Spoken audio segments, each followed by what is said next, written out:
First time NTR గారితో work చేయటం కదా మీరు. ఎస్ సో ఎలా అనిపించింది? జూనియర్ ఎన్టీఆర్ గురించి చాలా మంది చాలా చెప్తూ ఉంటారు. సో మీరు చూసిన జూనియర్ ఎన్టీఆర్ గారు మిగిలిన వాళ్ళు ఏం చెప్తుంటారు?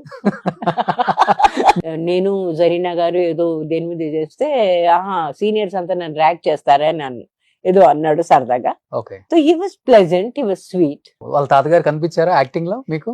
లేదండి, he himself is a very good actor, so I don't think we should do any comparisons. So NTR గారిలో మీరు గమనించిన ఒక మంచి క్వాలిటీ అంటే ఏమని చెప్తారు? ఈయనలోనా? అవును. Fantastic dancer, fantastic memory as far as dialogues are concern. Okay. And is very extremely professional. Okay. Another level. Okay. Single take. Anything ఈ single take, whether it's a dance, whether it is పాట చేస్తా ఉంటే మాకు అది తెలియని కూడా తెలియదు, మేము అంతా ఎక్కడో మూల ఎక్కడో నుంచి ఉండాలి చూస్తుండాలి.